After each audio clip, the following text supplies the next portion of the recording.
श्री स्वामी समर्थ. नमस्कार, मी नंदिनी. माझ्या यूट्यूब चॅनलवर तुमचं खूप मनापासून स्वागत करत आहे. तुमच्या मनातील सर्व चांगल्या इच्छा स्वामी महाराज पूर्ण करो ही स्वामींच्या चरणी प्रार्थना करते आणि आजच्या व्हिडिओला सुरुवात करते. उद्या आहे 7 जानेवारी आणि उद्या आलेली आहे सफला एकादशी आणि उद्या रविवार देखील आहे. एकादशी ही भगवान श्री हरी विष्णूंना समर्पित असते, त्यामुळे आपल्याला एकादशीच्या दिवशी भगवान श्री हरी विष्णूंची पूजा करायची आहे. तसेच सफला एकादशी ही ह्या वर्षीची म्हणजे 2024ची पहिली एकादशी. सफला एकादशीचं व्रत केल्याने आपल्या जेवढ्या बी मनोकामना आहेत तर त्या पूर्ण होतात. त्याचबरोबर भगवान श्री हरी विष्णूंचे कृपा आशीर्वाद आपल्याला या सफला एकादशीला आपल्याला पूजा अर्चा तर करायचीच आहे, व्रत देखील करायचं आहे आणि त्याचबरोबर काही उपाय देखील करायचे. तर आजच्या व्हिडिओमध्ये मी तुम्हाला मुलांसाठी असा हा एक उपाय सांगणार आहे. आपल्याला मुलांवरून अशी ही वस्तू एक ओवाळून टाकायची आहे, उतरून टाकायची आहे, ज्यामुळे सर्व दोष अडचणी दूर होऊन जातील आणि मुलांवरती कोणाची नजर बाधा असेल, करणी बाधा असेल, इडापिडा असेल तर ती सर्व टळून जाईल.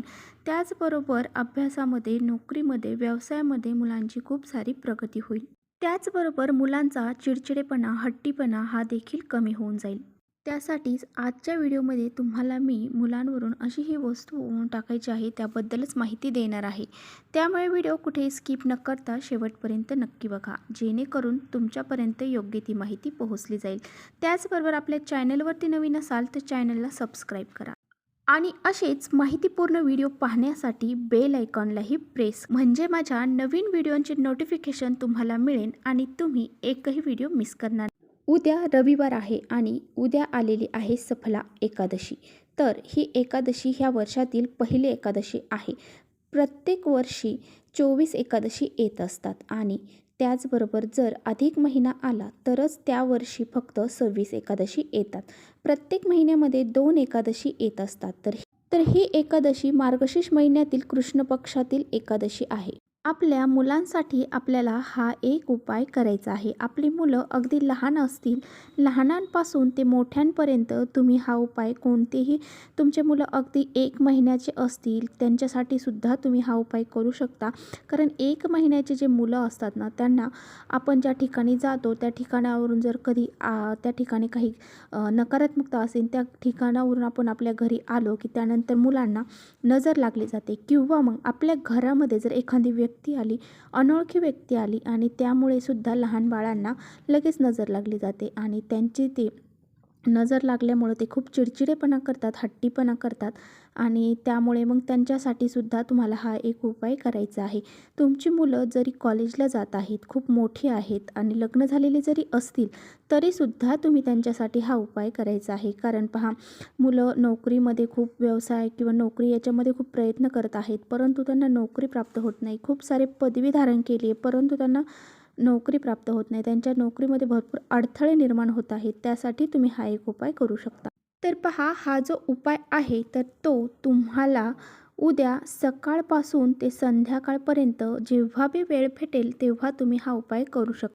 तर आजच्या व्हिडिओमध्ये मी तुम्हाला 2 उपाय शेअर करणार आहे. ते दोन्हीपैकी तुम्हाला जो उपाय योग्य वाटेल, म्हणजे तुम्हाला जो उपाय करणं शक्य होईल तो उपाय तुम्ही करायचा. आपली मुलं ही खूप चिडचिडेपणा करतात, हट्टीपणा करतात, त्याचबरोबर वारंवार आजारी पडत आहेत. सांगितलेलं ऐकत नसतील किंवा मग अचानक झोपेतून डचकून उठत असतील तर हा जो उपाय आहे तर तो तुम्हाला रोज करायचा आहे. तर तेव्हा मुलांना तुम्ही सकाळी अंघोळ घालता त्यावेळेस मुलांच्या अंघोळीच्या पाण्यामध्ये तुम्हाला खडे मीठ जे असतं तर ते टाकायचं आणि जर खडे मीठ नसेल तर मोठं मीठ, बारीक मीठ टाकलं तरी चालेल आणि जर खडे मीठ असेल तर तुम्ही नक्की खडे मीठच टाका.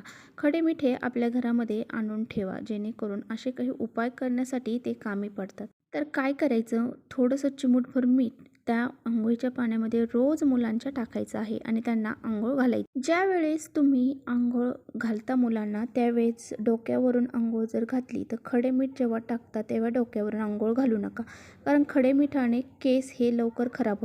जर दररोज तुम्ही अंघोळीच्या पाण्यामध्ये मीठ टाकत असाल तर थोडंसं डोकं ज्यावेळेस आपण साफ करणार आहोत मुलांचं त्यावेळेस वेगळं पाणी काढायचं आहे आणि त्या पाण्याने त्यांचं डोकं साफ करायचं आहे, जेणेकरून त्यांचे केस खराब होणार नाही. तर अशा विशिष्ट तिथींना मुलांना मीठ टाकून जर अंघोळ घातली तर मुलांमधली नकारात्मकता जे दोष आहेत तर ते नष्ट होऊन जातात. त्यांचा चिडचिडेपणा, हट्टीपणा हा दूर होऊन. आता हा जो पुढचा उपाय आहे तर तो आपल्याला उद्या ह्या विशिष्ट तिथींवर म्हणजे एकादशीला करायचा आहे. एकादशीला आपण जर असा हा मुलांसाठी उपाय जर केला तर आपल्याला ह्या उपायाचं विशिष्ट फळ हे प्राप्त होत असतं. त्यामुळे अशा विशिष्ट तिथींना असे काही उपाय करायला अजिबात विसरायचं नाही. तर हा जो उपाय आहे तर तो तुम्हाला लहान मुलांपासून तर अगदी मोठ्या मुलांपर्यंत तुम्ही मुलींसाठी सुद्धा करू शकता.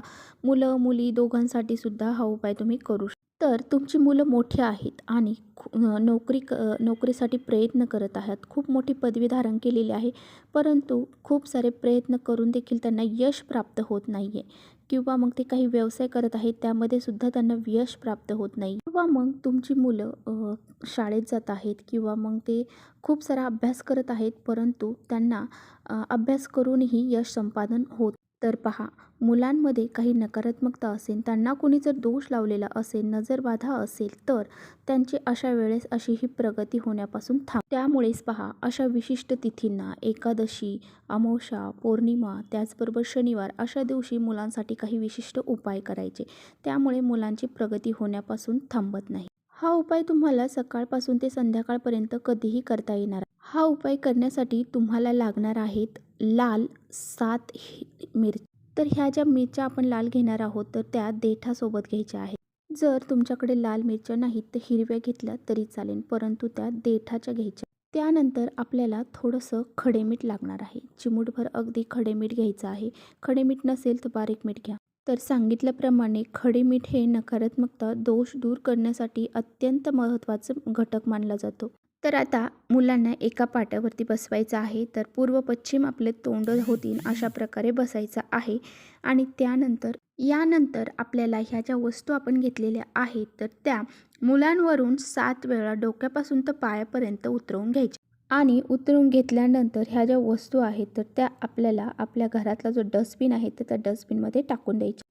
तर अशा पद्धतीने आपण हा उतारा आपल्या मुलांसाठी करायचा आहे. तर बघा, अशा प्रकारे आपल्याला असा हा एक उपाय आपल्या मुलांसाठी करायचा आहे. या दोन्हीपैकी तुम्हाला दोन्ही जरी उपाय करणं शक्य झालं तर दोन्ही उपाय आपल्या मुलांसाठी करा.